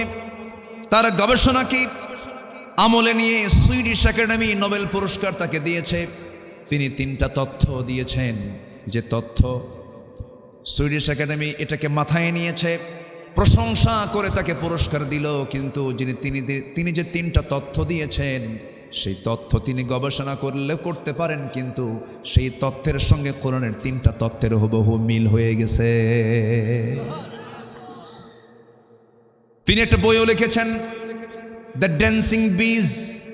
একটা বইও তিনি লিখেছেন, 3টা তথ্য তিনি দিয়েছেন। নাম্বার 1 হলো এই মৌমাছি, যে মৌমাছিটা মধু সংগ্রহ করে সেই মৌমাছি কিন্তু পুরুষ মৌমাছি নয়, মহিলা মৌমাছি, ফিমেল ওয়ার্কার বি। এই তথ্যটা তিনি 1973 সালে দিলেন, আর আল্লাহ রাব্বুল আলামিন তার রাসূলকে দিয়ে বিশ্ববাসীকে জানায়া দিয়েছেন 1500 বছর আগে। আনিত্তাখিদি, আলিম উলামা যারা আছেন, আনিত্তাখিদি এটা যে মুয়ান্নাস, আল্লাহ পাক রানী মৌমাছিকে, কর্মী মৌমাছিকে বললেন তুমি সুন্দর করে বাসা প্রস্তুত করো, মধু সংগ্রহ করো। আল্লাহু আকবার বলেন। নাম্বার 2 হলো, যখন কোনো মৌমাছি, কর্মী মৌমাছি যখন নতুন কোনো ফুলের বাগান বা উদ্যান খুঁজে পায়, তখন সে বাকি মৌমাছিদেরকে সিগন্যাল দিয়ে দেয়। অ্যাট এ টাইম সেই সিগন্যালগুলো তাদের কাছে চলে যায়। এই সিগন্যালকে কার্ল ফ্রিজ ওয়াগল ড্যান্স বলেছেন। অথচ এই পুরাতন তথ্যটা আল্লাহ রাব্বুল আলামিন 1500 বছর আগে বলে দিয়েছেন। আল্লাহ রাব্বুল আলামিন বলছেন, সুম্মা কুলি মিন কুল্লিস সামারাতি ফাসলুকি সুবুলা রাব্বিকা যুলুলা। জোরে বলুন আল্লাহু আকবার। এখানেই শেষ নয়। নাম্বার 3, বর্তমান সময়ে বিজ্ঞানীরা নিখুঁতভাবে গবেষণা করে দেখেছেন আসলে মধু বের হয় মৌমাছির পেট থেকে। মৌমাছি কিন্তু মধুগুলো মুখে বহন করে নিয়ে আসে না, সেই মধুগুলো পেটের মধ্যে তুলে নিয়ে আসে। পেটের মধ্যে তুলে পেট থেকে বের করে মৌচাকে জমা করে। জোরে বলে সুবহানাল্লাহ। এটা বিজ্ঞান 1973 সালে প্রমাণ করেছে। কিন্তু আল্লাহ রাব্বুল আলামিন 1500 বছর আগে বলেছেন, যারা পারেন আলেম উলামা অটোমেটিক আয়াতটা বললেই বুঝে যাবেন, ইয়াখরুজু মিন বুতুনিহা শারাবুম মুখতালিফুন আলওয়ানুহু ফীহি শিফাউন লিন্নাস ইন্না ফী যালিকা লাআয়াতান লিকাওমিন ইয়াতাফাক্কারুন। জোরে বলুন আল্লাহু আকবার। ইয়াখরুজু বের হয়, ইয়াখরুজু বের হয়, মিন বুতুনিহা ওই মৌমাছির পেট থেকে। বুতুন মানে পেট, মিন বুতুনিহা বের হয়, মিন বুতুনিহা মৌমাছির পেট থেকে শারাবুন পানীয় অর্থাৎ লিকুইড বের হয়, মুখতালিফুন নানা, আলওয়ানুহু রং বেরঙ্গের, ফীহি শিফাউন লিন্নাস যার মধ্যে আল্লাহ রাব্বুল আলামিন মৃত্যু রোগ ছাড়া সমস্ত রোগের ঔষধ রেখে দিয়েছে। জোরে বলেন সুবহানাল্লাহ। এখানেই শেষ নয়, আরো কিছু কথা। 1 ঘন্টা লাগতো শুধু এই মৌমাছির গবেষণা করতে। আমি অত লম্বায় যাব না, শুধু 2টা পয়েন্টে বলে আবার মূল আলোচনায় যাচ্ছি। জাহান্নামে যাওয়ার কারণগুলো আমরা খুঁজে বের করছি। কেবল বের করছি কয়টা? জানা যার কারণ কয়টা বলেছি আমি? আরো আছে, একটা বলেছি, আরো আছে। আমার বন্ধুগণ, এখানে 1 কেজি মধুর দাম যে কেমন জানি না। এলাকায় 1 কেজি মধুর দাম কত? 550। তাহলে তো মনে হয় ওর মধ্যে হ্যাঁ কি কিছু ডাউট আছে মনে হয় নাকি? আচ্ছা, ধরেন 1000 টাকা, ধরেন 2000, ধরেন 3000, ধরেন 1 কেজি মধু, 1 পাউন্ড মধু। 1 পাউন্ড মধুর দাম ধরেন 3-4 হাজার টাকা। কিন্তু 1 পাউন্ড মধুর হিসাব আমরা একটু করে আসি, দেখি তো, জরিপটা করে আসি। মৌমাছি কি কাজটা করলো, এই মধু তৈরিতে তার কি শ্রমটা গেল। কারণ ফ্যাক্টরির দায়িত্ব দিয়েছেন মানুষকে না মৌমাছিকে? মৌমাছিকে। এদেশের মূল ফ্যাক্টরি হলো সুন্দরবন। কোথায়? সুন্দরবনটাও বড়, এরিয়াও বড়, এই জন্য সেই জায়গার মধুগুলো অত্যন্ত টেস্টি। অন্যান্য মধুর সাথে এই মধুর মিলবে না, তুলনাই হবে না। অনেক সুন্দর টেস্টি মধু সেটা। এই মধুটা 1 পাউন্ড মধু বানাতে 550 মৌমাছিকে প্রায় 20 লক্ষ ফুলে ভ্রমণ করতে হয়। কেউ তো সুবহানাল্লাহ বললেন না। 1 পাউন্ড মধু বানাতে 550 মৌমাছিকে 20 লক্ষ ফুলের কাছে যেতে হয়। আমার বন্ধুগণ, একটা মৌমাছি গড়ে 1 পাউন্ড মধু বানাতে 80,000 কিলোমিটার পথ অতিক্রম করে। অন্য গবেষণা এসেছে প্রায় 14.5 লক্ষ কিলোমিটার পথ পাড়ি দেওয়ার পর 1 পাউন্ড মধু তৈরি হয়, যা গোটা পৃথিবীকে 3 বার ঘুরে আসা সম্ভব হবে। 1 পাউন্ড মধু বানাতে কত শ্রম মৌমাছির কাছ থেকে আল্লাহ রাব্বুল আলামিন নিয়ে নিলেন। সেই মধুগুলো সংগ্রহ করে মৌচাকে এটা রেখে দিল, আর সেই মৌমাছির তৈরি করা ফ্যাক্টরির মধুর মধ্যে যদি কেউ ভেজাল ঢুকায়, আমি মনে করি তার ফাঁসি হওয়া দরকার, একবার না বারবার, একবার না বারবার। অসুখ হবে না কেন? অসুখ তো সারবেই না। আপনি মধু তো নষ্ট করছেন, আপনি ওষুধই নষ্ট করেন, আপনার রোগ মুক্ত হবেন কেমন? আপনি 2009 সালে আমি হজে গেছি, প্রথম সফরে। এক ইউরোপিয়ানকে আমি দেখলাম, জমজম কূপের পানির ট্যাপ আছে, ওখানে কল আছে, সে পানি খায় না, শুধু গায়ে মারতেছে, গায়ে লাগাচ্ছে, মাথায় ঢালতেছে, আর একটু একটু করে খাচ্ছে। তো আমি অবাক হলাম, তার কাছে গিয়ে বললাম, ভাই আপনি এরকম করছেন কেন? আপনি কি পাগল নাকি? আপনি জমজমটা মাথায় ঢালতেছেন, গায়ে ঢালতেছেন। বলে 20 দিন আগে আমি এসেছি মক্কায়। কেন? আমি অসুস্থ। কি হয়েছে? Skin cancer. তো উনি বলতেছেন, আমি চেক আপ করে দেখলাম। অনেকক্ষণ ধরে তার সঙ্গে কথা বললাম। 2 দিন আগে উনি চেক আপও করেছেন জেদ্দায় গিয়ে। বলতেছে, আল্লাহর মেহেরবানি, আমার ক্যান্সারের জীবাণু আর নাই। জমজম, আল্লাহুম্মা ইন্নী আসআলুকা ইলমান নাফিআ ওয়া রিজকান ওয়াসিআ ওয়া শিফাআন মিন কুল্লি দাইন। রাসূল শিখিয়েছেন, আল্লাহ আমি তোমার কাছে উপকারী ইলম চাই, প্রশস্ত রিজিক চাই, এবং সমস্ত রোগ থেকে তোমার কাছে আশ্রয় চাই। এই বলেই জমজম পানিটা 3 ঢোকে দাঁড়ায় দাঁড়ায় পান করতে হয়। পৃথিবীর পানি শুধু তৃষ্ণা নিবারণ করে, আর জমজমের পানি তৃষ্ণা নিবারণ করে, ক্ষুধাও নিবারণ করে। আল্লাহু আকবার বলে। এত ওষুধ পৃথিবীতে আছে। জমজম, আজওয়া, খেজুর, কালোজিরা, এগুলো দিয়ে ট্রিটমেন্ট করেছেন মুহাম্মদ সাল্লাল্লাহু আলাইহি ওয়াসাল্লাম। আর সেই ওষুধগুলো আমরা নষ্ট করি, হর হামেশা নষ্ট করে ফেলি। বলেন তো, খবর আছে না? আল্লাহর কাছে খবর আছে না? খবর আছে না নাই? আচ্ছা, ওই মৌচাকের মধ্যে রানী এবং রাজা দুটো থাকে। এরা প্রজনন, বংশ বিস্তার করে। আর মধুগুলো যে সংগ্রহ করে, এগুলো হচ্ছে বন্ধা মৌমাছি। কি মৌমাছি? বন্ধা, বুঝলেন তো? মহিলা, কিন্তু বাচ্চা কাচ্চা হয় না। সুবহানাল্লাহ বলবেন না? আল্লাহর কি ডিপার্টমেন্ট দেখেন। আবার ওই মৌচাকের দরজায় অ্যাডমিনিস্ট্রেশন চালায়, ওদের মধ্যেই ডিপার্টমেন্ট আছে। এরা হচ্ছে পুলিশ মৌমাছি, র্যাব, সীতা, কোবরা। কথা বুঝলেন কি? এরা এখানে বসে থাকে। যখন কোনো মৌমাছি মধু আনতে, সংগ্রহ করতে না, হঠাৎ করে যদি কোনো মৌমাছির পায়ের মধ্যে কোনো জীবাণু থাকে, ওই জীবাণু সহ যদি ঢুকতে নেয়, 4-5টা পুলিশ মৌমাছি একসঙ্গে এট এ টাইম অ্যাটাক করে কামড়ায়া ওকে মেরে ফেলে। আর বলে, আল্লাহ ওহী দিয়েছে, মধু নষ্ট করা যাবে না। এটা আসতে বলেন সুবহানাল্লাহ।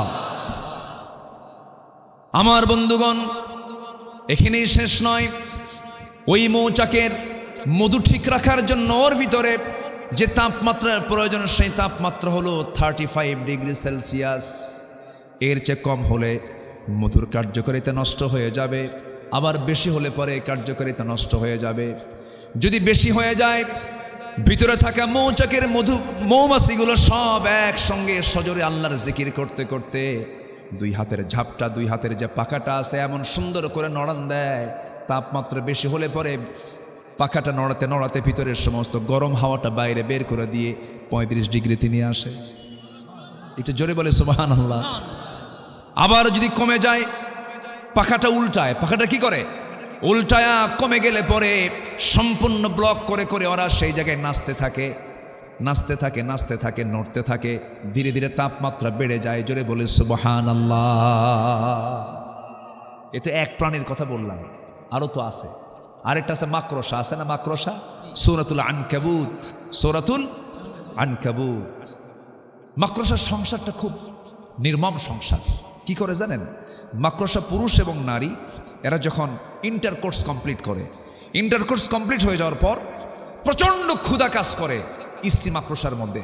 সেই ক্ষুধা নিবারণ করার জন্য সে তার স্বামী মাকড়সাকে কামড়ায় মেরে ফেলে ওর দেহাবশেষ খেয়ে ওর ক্ষুধা নিবারণ করে। আল্লাহ বলছেন, কামাসালিল আনকাবুত, যারা আল্লাহকে ছাড়া অন্য কাউকে বন্ধু বানাবে, তাদের দৃষ্টান্ত হলো মাকড়সার সংসারের মতো। যে সংসারে বউ স্বামীকে খুন করে, ও সংসার তো খুব সুখের সংসার নাকি? আল্লাহ কি উদাহরণগুলো দিয়েছেন, কি মজবুত উদাহরণ। আরেকটা দিয়েছেন, মশা, মশা আছে না? মশার কথা কোরআনে আছে না নাই বলেন তো? আছে। কাফেররা কয় মা দারাদাল্লাহু বিহাদা মাসালা, তোমার রব কাম পায় না, কাজ পায় না, কিতাবের ভিতরে মশার উদাহরণ দেওয়ার কি দরকার ছিল, কি প্রয়োজন ছিল? কিন্তু মশা যদিও দেখতে আমরা ছোট মনে করি, আচ্ছা বলুন তো মশারি টাঙায় কে? মশা না মানুষ? আচ্ছা মানুষ মশাকে ভয় পায় না মশা মানুষকে ভয় পায়? ভালো করে কবেন কিন্তু বলেন, মশারি টাঙায় কে? মানুষ। থাকলো এই মশা আবার এত চতুর, এত চালাক, আপনাকে খাচ্ছে কিন্তু আপনি মানুষ, আপনি টের পাচ্ছেন না। চামড়ায় ও যখন চারটা পা যখন দিয়ে যখন বসে, যখন মশা বসে গেল, আগে হুল ফুটায় না, আগে চতুর্দিকে আপনাকে অবজার্ভ করে যে আপনার অবস্থানটা কেমন, আপনি কি অবস্থায় আছেন এটাকে দেখে। কারণ হাতের তো ওজন আছে, আমার এক থাপ্পড় মারলি তো শেষ হয়ে যাব। ও দেখে আগে দেখে, এরকম দেখার পর আমি অন্য তালে আসি, সেই সময় ও করে কি হুলটা আগেই ফুটায় না, আগে এনেস্থেশিয়া করে। আগে কি করে?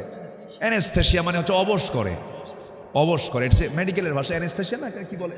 এনেস্থেশিয়া করে। এটা ফাইন করে এনেস্থেশিয়া করে চতুর্দিকে অবশ করলো। অবশ করার পর আস্তে আস্তে করে তার হুলটা আস্তে আস্তে করে ফুটায় দেয়। সলিমুদ্দিন টের পাবি, তোর 14 গুছি টের পাবে না। ঢুকালো, ঢুকে আস্তে আস্তে করে রক্তগুলো নিচ্ছে, পরিমাণ মতো খেলে সমস্যা নাই, সে চলে যায়। কিন্তু কিছু মশা আছে বেহুশ, আছে না নাই বলেন তো? বেশি খায়, এমন খাওয়া খায় ওর পাখার পারে না, উড়তেও পারে না, শেষমেশ তলে পড়ে মরে যায়। তাহলে বেশি খেলে পরে হায়াত বাড়ে না হায়াত কমে? মরে আগে না মরে তাড়াতাড়ি? মরে পড়ে না তাড়াতাড়ি মরে? 16 বছর যারা ছিল খাইছে কম না খাইছে বেশি? মরছেও হ্যাঁ তাড়াতাড়ি মরছে। আসতে কন কেন? তাহলে উদাহরণ কি ঠিক আছে? ঠিক আছে কি না? নাম্বার 2, শীতের রাত শুয়ে পড়ছেন, কেন? মশা নাই। চতুর্দিকে দেখলেন bedroom, drawing room, kitchen room netting করা, ফ্ল্যাটের মধ্যে কোথাও মশা নাই, মশারি টাঙ্গানো নাই। মশারি টাঙ্গান কিন্তু একটা ধৈর্যের ব্যাপার, স্বামী স্ত্রীর মধ্যে মাঝে মাঝে লাগে। এই লাগে কি না বলেন? হ্যাঁ লাগে। তুমি টাঙ্গাও, তুমি টাঙ্গাও, কি ঠিক আছে না? লাগে। সংসার জীবনে তো বহু কিছু হয়, স্বামী স্ত্রীর মধ্যে লাগে না, একটু লাগে না? যার লাগে না তার সংসারই নেই। হ্যাঁ, আল্লাহ তাআলা স্বামী স্ত্রী যে কি মহব্বত দিয়েছেন, সুবহানাল্লাহ বলবেন না? এক বুড়া সেদিন দেখি কান্দে, দাঁত একটাও নাই। বললাম চাচা আপনি কান্দেন কেন? বউ নাই। আল্লাহু আকবার বলবেন না? বলেন তো ওই বয়সে কি তার যৌবন আছে? কিন্তু মায়া, মুহাব্বত, এটা জান্নাতের সম্পর্ক, এটা আল্লাহু আকবার বলেন। বাবারা বিয়ের আগে আকাম কুকাম করবা না, লাভ নাই, লস। জীবন, যৌবন, সম্মান, মর্যাদা, সুস্থতা, শরীর সব যাবে, এগুলো করতে যায়ও না। কি আসতে কাও কেন যুবকরা? ঠিক আছে কি না? এগুলো করো না, লস এগুলো। বিয়ের প্রয়োজন হলে নিবা, আব্বা আম্মাকে বলবা। যৌবনকে নষ্ট করা যাবে না, এটা একটা আল্লাহর দেওয়া আমানত, এটা আমানত। এই আমানতকে নষ্ট করা যাবে না।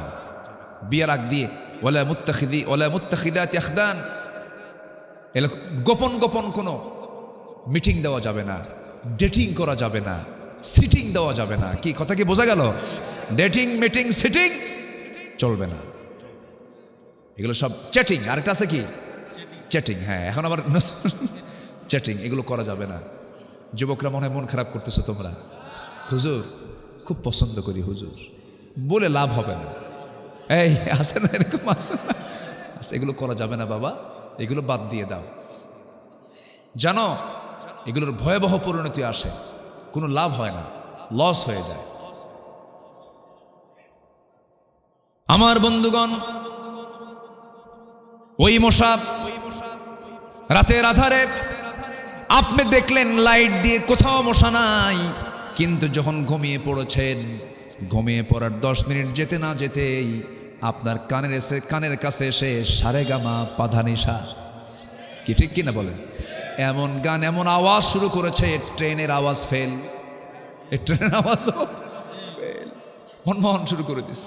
তো এই আপনাকে দেখলো কেমনে অন্ধকারে, ও কেমনে পেল? জিওলজি বলছে, বিজ্ঞান বলতেছে 75 ফুট দূর থেকে টের পায় যেখানে কোন সুলির মধ্যে শুয়ে আছে। আপনি বুঝতেছেন না, কিন্তু ও ঠিকই বুঝে নিচ্ছে। এখানেই শেষ নয়, ও যে আওয়াজটা দিল, এই আওয়াজটা কিন্তু তার কণ্ঠের আওয়াজ না, এটা তার পাখার আওয়াজ। কিসের আওয়াজ বলেন? পাখা। পাখার যে আওয়াজটা হয়, এত বিরক্তিকর যে আওয়াজটা আমার আপনার কানে আসে, এই আওয়াজটা হয় মূলত পাখাটা নড়ানোর জন্য।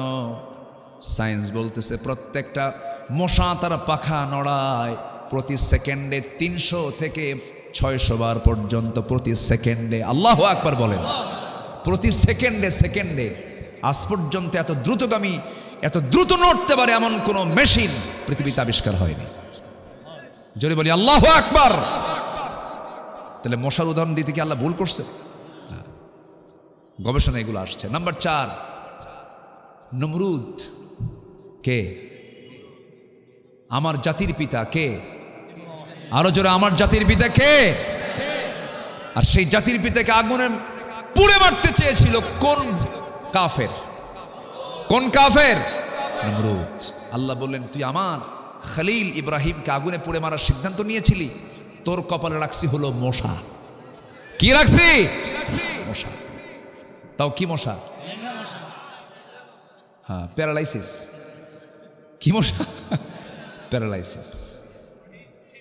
একদম অটিস্টিক। হ্যাঁ, এই তো অটিস্টিক, একদম জন্মগত সমস্যা ওর। অটিস্টিক মশা। পাহাড় ছেড়ে দিলেন, এক ঝাঁক আসলো।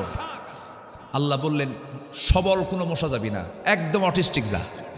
কি কি কি মশা? অটিস্টিক। কি সুন্দর ওয়াজ শিখিয়ে দিল, দেখছে? ফাইন। যে সব আজকের তো যুবকরা খুব অ্যালার্ট। তো নাক দিয়ে ঢুকে ব্রেন পর্যন্ত চলে গেল, জুতার বাড়ি খায় বিদায় নিল। আজকেও যারা এমন আচরণ করবে তাদের পতনটায় নমরুদ, হামান, ফেরাউনদের মতোই হবে, ঠিক কিনা? ধানমন্ডিতে 32-এ যে ঘটনা ঘটেছে, সেখানে পাওয়া গেছে আন্ডারগ্রাউন্ড আরেকটা আয়না ঘর, আরেকটা আয়না ঘর পাওয়া গেছে। সেখানে চোখ মিলেছে, মাথার চুল মিলেছে, আন্ডারগ্রাউন্ড। সম্মানিত বন্ধুগণ, আমরা ফেরাউনকে দেখিনি, ইতিহাস শুনেছি, কিন্তু আয়না ঘর থেকে বের হয়ে আসা দুজন ব্যক্তির আমি সরাসরি কথা শুনেছি। আমার লোম শিহরে উঠছিল সেই সময়। ব্যারিস্টার আরমান এবং ব্রিগেডিয়ার জেনারেল আব্দুল্লাহিল আমান আজমি, আমি দুজনের সঙ্গে দেখা করতে গেছি। ওই সময় হসপিটালে ছিলেন তারা। আমি আরমানকে বললাম, ভাই কেমন ছিলেন বলুন তো? উনি বললেন, আমি 5 আগস্টের একদিন পরে যে বের হলাম, সেই দিনে আমি জানতে পেরেছি আমার বাবাকে 8 বছর আগে শহীদ করা হয়েছে। উনি জানতেন না যে তার বাবা মারা গেছে। একটা দেশ কিন্তু স্বাধীন দেশ, চিন্তা করেন, স্বাধীন দেশের একটা নাগরিক জানে না, তার সাধারণ নাগরিক নয়, একজন ব্যারিস্টার জানে না যে আমার বাপকে 8 বছর আগে হত্যা করা হয়েছে। এবং বললেন, আমি 8 বছর সূর্যের চেহারা দেখতে পাইনি, সূর্য কি আমি টের পাইনি, এবং রাতের বেলা মনে হয় আজকে রাতটা আমার জীবনের শেষ রাত। কোনোদিন পরিষ্কার পানি পাইনি, আমাদেরকে দেওয়া হতো যত্রতত্র পানি, সেই পানিগুলো খেতাম। 3-4 দিনের বাসি খাবার যখন আমাদের সামনে দেওয়া হতো, মনে হতো এটাই যেন কত বরকতি খাবার। গোগ্রাসে খেতাম, গোগ্রাসে খেতাম। ব্যারিস্টার কি বলে, ব্রিগেডিয়ার কি বলে আব্দুল্লাহিল আমান আজমি, উনি বললেন, এই 10 বছরে আমার প্রতি যে অমানবিক আচরণ করা হয়েছে, আমার যে পরিমাণ চোখের পানি পড়েছে, এই চোখের পানি উনি উদাহরণ দিতে নিয়ে, উপমা দিতে নিয়ে বললেন, এই যে আমার গামছা, এই গামছা জুড়ে শুধু পানি আর পানি। এত কান্না কানছি। একটা দেশের ব্রিগেডিয়ার জেনারেল যে ব্রিগেডিয়ার জেনারেল বর্তমান সেনাবাহিনী প্রধানের টিচার, শিক্ষক, সেই লোকটার যদি এই অবস্থা হয়ে থাকে তাহলে আমরা কি অবস্থায় ছিলাম? এরকম অসংখ্য না জানা ইতিহাস আছে না নাই? আসতে বলবেন না, আছে না নাই? ওই বিডিআর হত্যাকাণ্ডগুলো যে করলো, এতগুলো মানুষ, এতগুলো আর্মি অফিসার, কোনো বিশ্বযুদ্ধ মারা যায় নাই, এত বড় অপূরণীয় ক্ষতিগুলো হয়েছে। সম্মানিত ভাইয়েরা, আমরা এই দৃশ্য আর দেখতে চাই না, আমরা দেখতে চাই একটি কোরআনের দৃশ্য। সবাইকে রাজি আছেন তো ইনশাআল্লাহ? আগামীর বাংলাদেশ আমরা কিসের বাংলাদেশ দেখতে চাই? কিসের বাংলাদেশ দেখতে চাই? বাংলার জমিন আল্লাহর দিন কায়েমের জন্য যদি বুকের তাজা রক্ত ঢেলে দিতে হয়, সবাইকে রাজি আছেন? রাজি আছেন কারা কারা? হাত উঁচু করে দেখেন মুসলমান।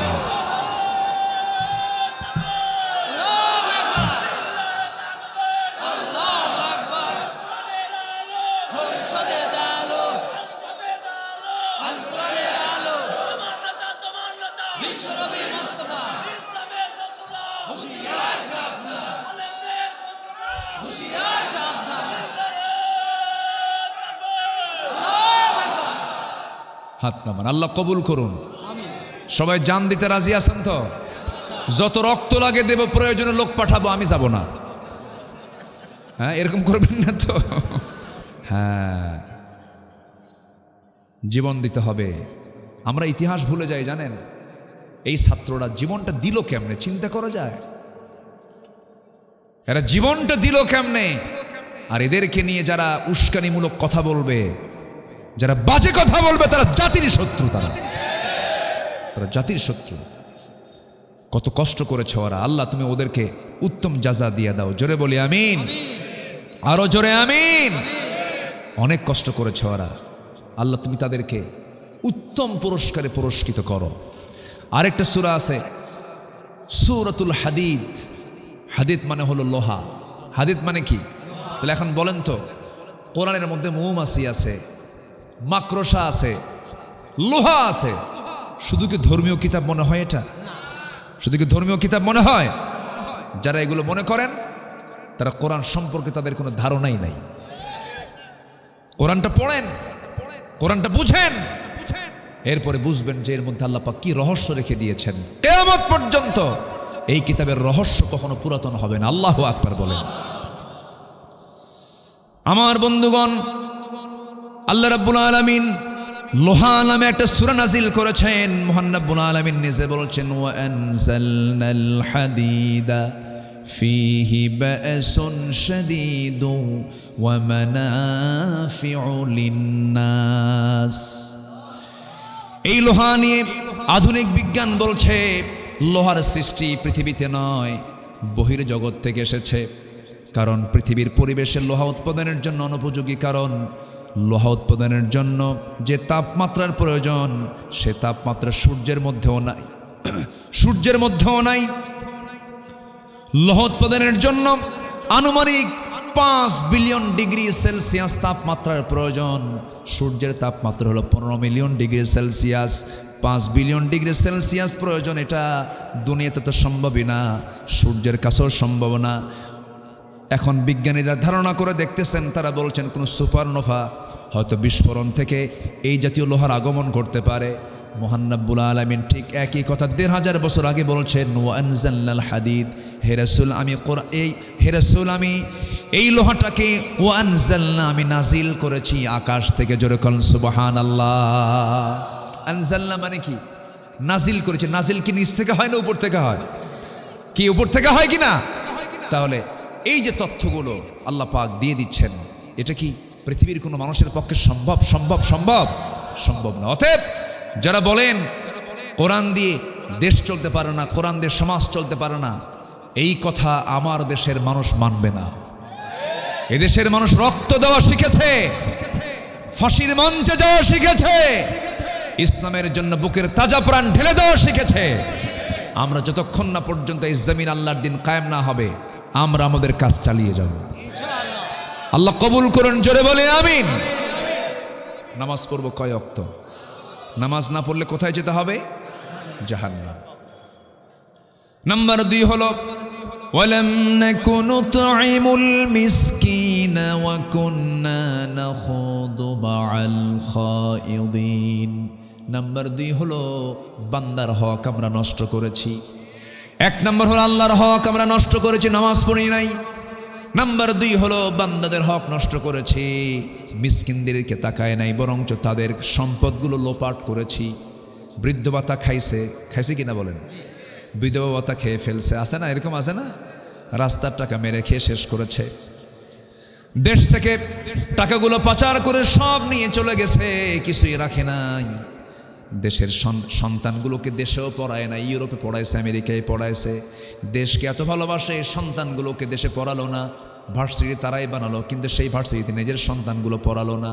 ভার্সিটির সন্তানদের হাতে তুলে দিয়েছে ইয়াবা, মদ, বোতল, অস্ত্র, আর ওদেরকে ইউরোপে আমেরিকায় পড়াইছে। ঠিক কিনা? অস্ত্রের ঝনঝনানি তারা করেছে।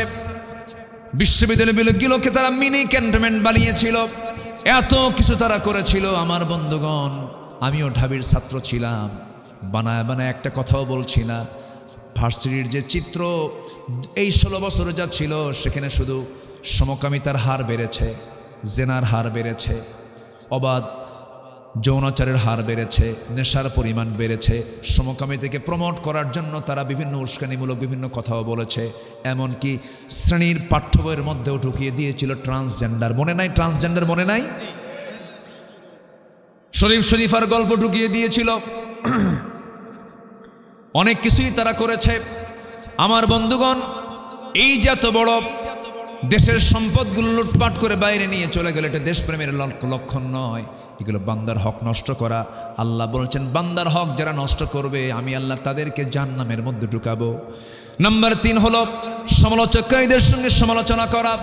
নাম্বার 4 হলো যারা আখিরাতকে অবিশ্বাস করেছে। ওয়া কুন্না নুকাযযিবু বিয়াউমিদ্দিন, আমরা যাবার জীবিত হব কোনো সন্দেহ আছে নাকি? আসতে কয়, আল্লাহ কি আমাকে জিন্দা করতে পারবেন না? 2-1 করে উঠতেছেন, 2-1 করে ওঠে, কি করব? দোয়া করে দেব? তো ওঠেন কেন? ও 1-এ যায় 2-এ যায়। ও মাশাআল্লাহ, অনেক সুন্দর জবাব। একটু বসেন, একটু বসেন। বহু সময় তো আমরা এদিক সেদিক ব্যয় করি, একটু যদি ভালো জায়গায় বসতে পারি এটা আমার জন্য নাজাতের একটা কারণ হয়ে যাবে। জোরে বলি ইনশাআল্লাহ। আল্লাহ কবুল করুন, জোরে বলি আমিন। আমার ডান পাশে যিনি বসে আছেন ডাক্তার মহোদয়, তিনি কি ব্যস্ত কম? একটা ডাক্তারের যে কত ব্যস্ততা জানেন, চরম ব্যস্ততা। তাদের যদি রাগ থাকে চিকিৎসা করতে পারবে না। রুগী গালিও দেয়, রুগী লাথিও মারে, কত কি করে। একজন চিকিৎসকের দাম কত জানেন? আমি আল্লাহ, আমাকে কে বানাইছে বলেন তো? আমি আল্লাহর গোলাম। আর আল্লাহর গোলামকে যারা সেবা দেয়, যদি নিয়তটা সহি থাকে যে না আমি আল্লাহর মখলুকের সেবা করছি, আল্লাহ তাআলা তার সেবা করবেন। হাসরের ময়দানে বলিবেন, খোদা হে আদম সন্তান, কি আছে না একটা কবিতা আছে না? এটা কিন্তু কবিতা না, এটা হাদিস। আমি অসুস্থ ছিলাম, তুমি আমার সেবা করো নাই। অর্থাৎ আমার বান্দাগুলো অসুস্থ ছিল, তুমি তার ওই অসুস্থ ব্যক্তির পাশে তুমি দাঁড়াও নাই। এটা বিশাল ব্যাপার। আল্লাহ তুমি এদেশের সকল চিকিৎসককে আখিরাতের চিন্তা মাথায় নিয়ে খিদমা করার তৌফিক তুমি আল্লাহ দিয়ে দাও। জোরে বলি আল্লাহুম্মা আমিন। আবার আপনি কৃষিকাজ করেন, আপনি যদি কৃষাণ না দেন, আপনি যদি জমি চাষ না করেন, জাতি খাবে কি? তাহলে আপনার জন্য পুরস্কার কি আল্লাহর কাছে নাই? আসতে বলেন কেন? আসে না নাই? আসে না নাই? যে যার ডিপার্টমেন্টে আছেন সে ডিপার্টমেন্টকে আখিরাতের জন্য, আখিরাতকে মাথায় নিয়ে কাজ চালাবেন, আল্লাহ পুরস্কার দিয়ে দিবেন। একটা কৃষকের দাম কত? আদম ছিলেন কৃষিকাজের রূপকার। যারা কিষান তারা খাঁটি আদমের সুন্নত পালন করে। যেরকম সুবহানাল্লাহ, ঠিক আছে না? এটা আদমের সুন্নত। আদম আলাইহিস সালামকে আল্লাহ রাব্বুল আলামিন পৃথিবীর সকল কৃষিকাজের শিক্ষা দিয়েছেন। যেরকম সুবহানাল্লাহ। আমাদের বাপ তো প্রথমে তো খাওয়া দরকার, উনি খাওয়ার ব্যবস্থা করে দিয়েছেন। ইদ্রিস আলাইহিস সালাম তিনি ছিলেন টেক্সটাইল ইঞ্জিনিয়ার, তিনি কাপড় চোপড়ের ব্যবস্থা করে দিয়েছেন। দাউদ আলাইহিস সালাম ছিলেন অস্ত্র নির্মাতা, তিনি অস্ত্র বানাতেন। তার অস্ত্র বানানোর জন্য ফ্যাক্টরি লাগতো না, হাতে নিতেন, কাদার মতো নরম হয়ে যেত লোহা। আল্লাহু আকবার বলেন। ওয়াল্লানাল হাদিদ, তার কাছে লোহাটা কাদার মতো নরম হয়ে যেত। এরকম করে আল্লাহ পাক বিশেষ সমস্ত পয়গম্বরকে বিশেষ বিশেষ গুণ দান করেছিলেন। যে কাজই করবো না কেন সেই কাজের মধ্যে নিয়ত থাকতে হবে, আমি কার জন্য করছি? আসতে বলুন, কার জন্য করছি? বাড়িতে জানালা আমি বানাইছি, বাড়িতে ঘর বানালে তার জানালা লাগে কিনা বলেন? জানালা বানাইছি, বাতাস নেব না, এই জানালা খুললাম যেন এই দিক থেকে যেন আজানটা যেন আমার কানে আসে। বাতাস তো বন্ধ হয়ে যাবে নাকি? বাতাস বন্ধ হবে? বাতাস তো পাবেনি, অটোমেটিক আসবে, কিন্তু নিয়তটা থাকতে হবে এই যে জানালাটা করলাম যেন আজানের শব্দটা যেন আমার কানে আসে। এরকম করে করে আমরা প্রত্যেকটা কাজে আমরা সব কিছু করবো কার জন্য? আল্লাহর জন্য। সম্মানিত ভাইয়েরা, আখেরাত আছে না নাই বলেন তো? এই এলাকায় কি আলুর চাষ হয়? আলুর চাষ আলু হয়? একটু কম হয়, উত্তরবঙ্গে বেশি হয়, জয়পুরহাট, বগুড়া, রংপুর। হ্যাঁ, রংপুর ওইদিকে প্রচুর হয়। হারাগাছে আবার বিড়ি হয়, বিড়ি বিড়ি রংপুরে বিড়িও হয়। কিন্তু আবার এই নদী পার হলেই কুষ্টিয়া গেলেই আমি আগে বুঝতাম না, ফাইন গোল গোল ঘর, মাটির ঘর, বললাম যে এই ঘরে থাকে কে? কুজন না, এখানে বিড়ি হয়, বিড়ি বিড়ি ওই তো তামাক, একই কথাই তো, প্রসেস করে তারা, প্রচুর তামাকের আবাদ হয় ওইদিকে। বছর 3 আগে রংপুর এক মাহফিলে গেলাম, আমি জানতাম না যে কারা দাওয়াত দিয়েছে। তো মাহফিল শেষ হওয়ার আগ দিয়েই দোয়ার আগ দিয়ে বলে, হুজুর একটু দোয়া করেন। কেন? আমাদের বিড়ি ফ্যাক্টরিতে যেন বরকত হয়। আমি পড়ে গেলাম বিপদে, কি দোয়াটা করি বলেন তো? সব খাবারের দোয়া আছে, বিড়ি খাওয়ার দোয়া কন্ত বিড়ি খাওয়ার কোনো দোয়া আছে? এই জাতি খাবার বেশি খায় না বিড়ি বেশি খায়? বলেন কি বেশি খায় বলেন? ভাত খায় কয়বার আর বিড়ি খায় কয়বার? আনলিমিটেড। একটা শেষ হলে ওর সাথে আরেকটা, মানে ওই লাগানোর সময় নাই, মানে আগুন এক্সট্রা দরকার নাই, শেষ হয়েছে। আবার বন্ধুত্ব আছে, এই দে, ধার নেয়, আগুন কি দেয়? ধার নেয়, ধার নিয়ে খায়। বিড়ি খাওয়া কি সুন্নতে মুআক্কাদা? বিড়ি খাওয়া যাবে? আজ থেকে বিড়ি খাওয়া যাবে? তামাক খাওয়া? পান খান, ডাক্তার আছে তো এই জন্য আমি এই কথাগুলো আসতেছে। পান খান আপনি। আমার দাদার মুখের পান চাবায়া চাবা আমারে দিত, আমার মনে আছে। বুড়া মানুষ হলে পরে একটু চাবাতে ভালোবাসে, মুখটা একটু গন্ধ গন্ধ হয়, এই জন্য পান খায়। রস, কেউ কেউ বলেছেন পানের রসে কিছু উপকার আছে, স্টমাকের কিছু উপকার আছে, খান, পান খান।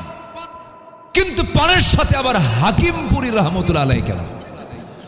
এখানে কথা আছে, এখানে কথা আছে না নাই? হাকিমপুরি আর রহমতপুরি খাওয়া যাবে না, এটা বাদ দিতে হবে। এক কথা, শক্ত কথা বলছি, মন খারাপ করা যাবে না। যে খাবার খেলে পরে ক্যান্সার হয়, আপনার লাঞ্চটা দিয়েছেন কে? লাঞ্চ কে দিয়েছেন? বিড়ি খেয়ে নষ্ট করলো কে? আল্লাহ নষ্ট করছে। কে নষ্ট করছে? ওয়ালা তুলকু বিআইদিকুম ইলাত তাহলুকা, নিজকে তুমি ধ্বংসের দিকে ঠেলে দিও না, আল্লাহর কালাম। আমি মনে করি আপনি নিশ্চিত জানেন এই বিড়ি খেলে পরে, এই নেশা করলে পরে আমার ক্যান্সার হতে পারে, আমার জটিল সমস্যা হবে। আমি খাই, আমার যে ক্ষতি হয় পাশের লোকের তার চেয়ে ডাবল ক্ষতি হয়। এত কিছুর ক্ষতি জানার পরে আপনি যদি খান, নিঃসন্দেহে আল্লাহ পাক এটার জন্য আপনাকে আত্মহত্যাকারীর কাতারেও নিতে পারেন। আমার কথা কি বোঝা গেল কথাটা? আমি কিন্তু খুব চূড়ান্ত কথা বললাম। নিতে পারেন না? নিতে পারেন কিনা বলেন? আপনি ক্যান্সারের রোগী হয়ে যাচ্ছেন যে খাবার খেলে। আপনি খাবেন কেন? এই দেহ কে দিয়েছেন? যত্ন করে কে বানাইছেন? লাকাদ খালাকনাল ইনসানা ফি আহসানি তাকওয়িম, সবচেয়ে সুন্দর করে বানিয়েছেন, মাথা থেকে পা পর্যন্ত কত সুন্দর করে দিয়েছেন। আপনি নষ্ট করবেন না। মদ খেলে চোখ যায়, মদ খেলে লিভার যায়, বিড়ি খেলে পরে লাঞ্চ চলে যায়, ক্যান্সার হয়ে যায়। বিড়ির গায়ে লাগা থাকে অনেকগুলো ওয়াজ, সংবিধিবদ্ধ সতর্কীকরণ লেখা থাকে। এরপর আপনি খাবেন, আল্লাহ পাক আপনাকে ধরে ফেলবেন। এর আগেও নাই, এরপরেও আমরা যাব না। জোরে বলি ইনশাআল্লাহ, জোরে বলি ইনশাআল্লাহ। আল্লাহ আমাদেরকে হেফাজত করুন, জোরে বলি আমিন।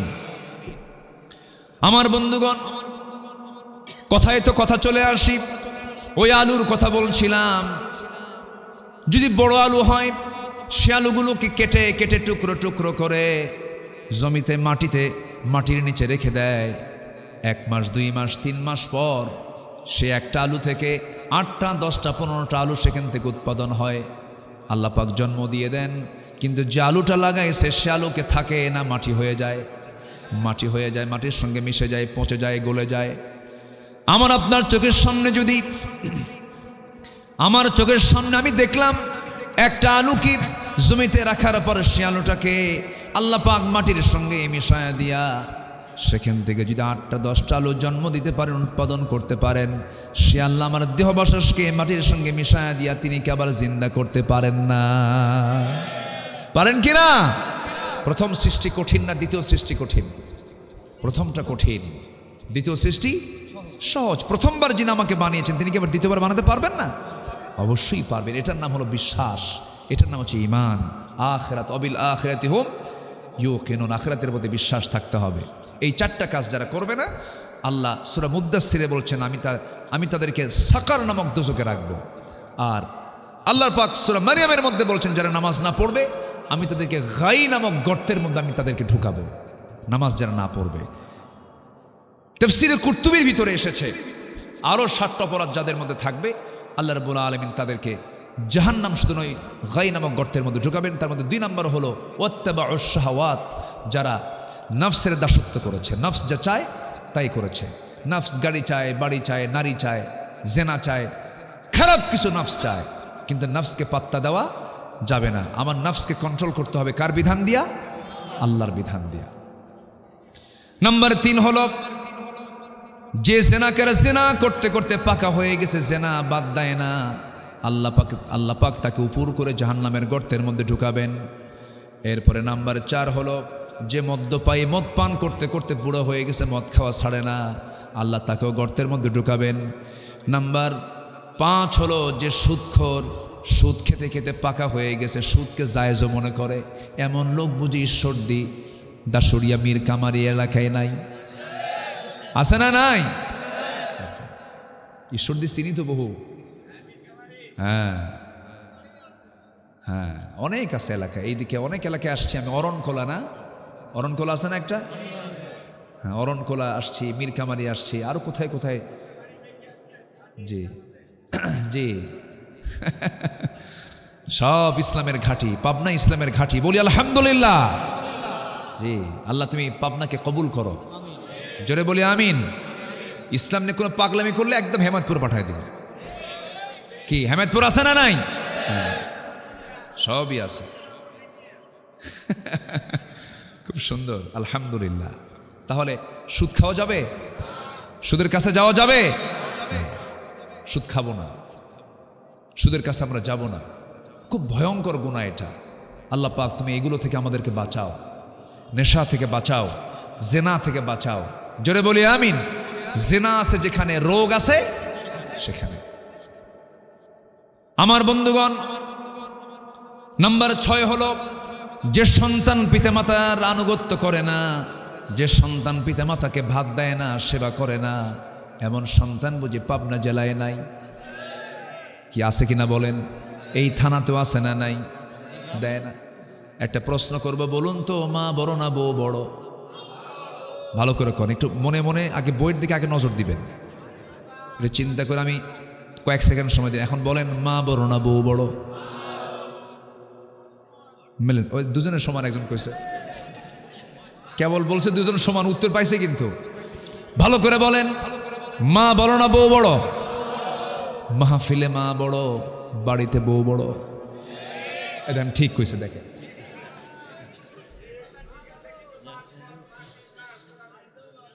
আমার বন্ধুগণ, মাহফিলেও মা বড় হতে হবে, বাড়িতেও মা বড় হতে হবে।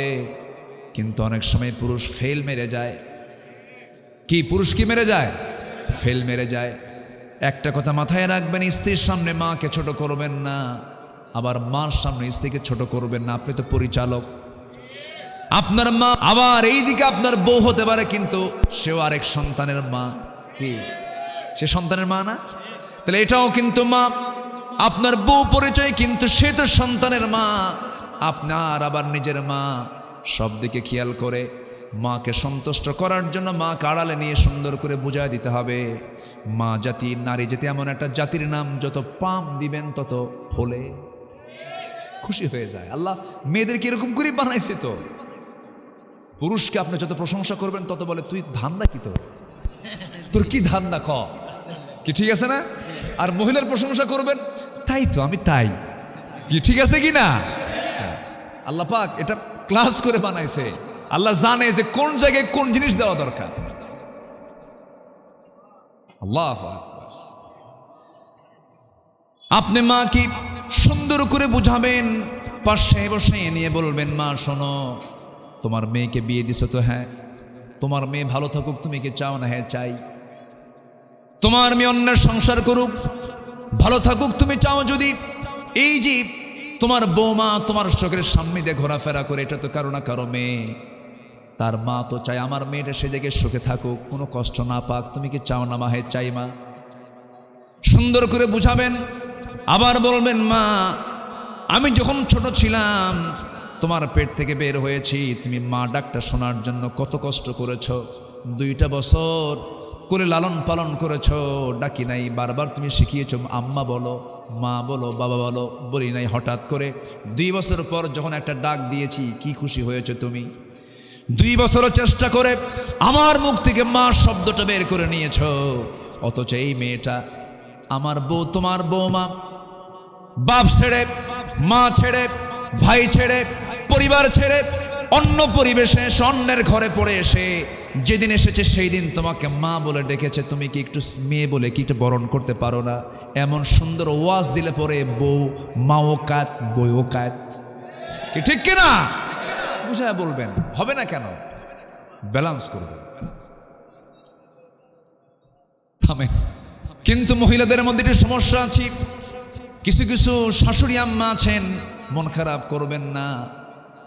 সমস্যা হলো, দেখবেন একই মহিলাই বলতেছে, আমার মেয়েটার কপাল কত ভালো, কি সুন্দর জামাই পাইছি আমি, আমার জামাই খুব ভালো, আমার মেয়েটাকে কোনো কষ্ট দেয় না, এমনকি আমার মেয়ের কাপড় চোপড় পর্যন্ত আমার জামাই ধুয়ে দেয়। দেখছেন কি ভালো? আমার মেয়ে যা বলে দাঁড়াও দাঁড়ায়, বসো বসে, কি সুন্দর আমার জামাই, মেয়ের কথা ওঠা বসা করে। কিন্তু আমার ছেলে মানুষ হলো না, খালি বইয়ের কথা শোনে। কি আছে না নাই? কি সমস্যা এগুলো? এক মুখে কয় কথা হলো, 2 কথা। এগুলো করা যাবে না। আপনি শাশুড়ি, আপনি অনেক দায়িত্বশীলা, আপনাকে ব্যালেন্স করতে হবে। প্রত্যেক ব্যক্তি তার দায়িত্ব সম্পর্কে জিজ্ঞাসিত হবে কার আদালতে? জুলুম করা যাবে না। আপনি জুলুম যদি করেন শাশুড়ি হয়ে, আল্লাহর কাছে জবাব দিতে হবে। আপনি ছেলে বউ হয়ে শাশুড়িকে যদি জুলুম করেন, আপনার জবাব দিতে হবে কার আদালতে? আল্লাহর আদালতে। এই জন্য এগুলোর কারণে কিন্তু পিতামাতার সেবার ক্ষেত্রে কিছু ঘাটতি চলে আসে, খেয়াল করতে হবে। নাম্বার 7 হলো, যে মিথ্যা সাক্ষী দেবে, কোনো নজরে সে দেখে নাই, কোনোদিন সে খেয়ালই করে নাই, কিন্তু আদালতে গিয়ে সাক্ষী দিচ্ছে। আছে না নাই বলেন তো? এই 16 বছর কম হয়েছে না বেশি হয়েছে? আল্লামা সাঈদীর মতো মানুষের মামলার সাক্ষীর বয়স ছিল কেমন দেখেন। ঘটনা হলো 71, আল্লামা সাঈদীর মামলার সাক্ষীর জন্ম হলো 76। কোন সাল বলেন? তাহলে ঘটনা ঘটছে 71, 76 সে দেখলো কেমনে? রুহের জগৎ থেকে। কিসের জগৎ থেকে? রুহের জগৎ। এই মিথ্যা সাক্ষী যারা দেবে, আল্লাহ বলেছেন আমি তাদেরকে গাই নামক গর্তের মধ্যে ঢুকাবো। নাম্বার সর্বশেষ হলো, যে নারী অপর সন্তানকে নিজের স্বামীর সন্তান বলে চালায় দেয়। যদিও ডিএনএর যুগ এখন, যদিও পরীক্ষায় ধরা পড়ে যাবে, কিন্তু পরীক্ষা করবে কখন? পরীক্ষা করলে তো বিপদে পড়ে যাবে স্বামী। চিন্তা করে থাক, যা আছে কপালে থাক। কি আছে না বলেন? এরকম বহু পরিবার কিন্তু আছে, নিজের অন্যের সন্তানকে স্বামীর সন্তান বলে চালায় দেয়। মানে কি? জেনার কাছে যারা লিপ্ত হবে, আল্লাহ রাব্বুল আলামিন ওই মহিলাকে ওই গাই নামক গর্তের মধ্যে উপর করে ঢুকায় ফেলবেন। এত রাগ করেন এই সমস্ত অপরাধগুলো যারা করবে। আমরা এই সমস্ত জাহান্নামের পথের এই সমস্ত গর্হিত কাজ থেকে আল্লাহ পাক আমাদেরকে হেফাজত করুন। জোরে বলি আল্লাহুম্মা আমিন, আরও জোরে আল্লাহুম্মা আমিন। সম্মানিত ভাইয়েরা, আমি যতটুকু বলেছি, আল্লাহ পাক আমাকে সহ সবার জিন্দেগিগুলো আমল করার তৌফিক দান করুন। জোরে বলি আল্লাহুম্মা আমিন।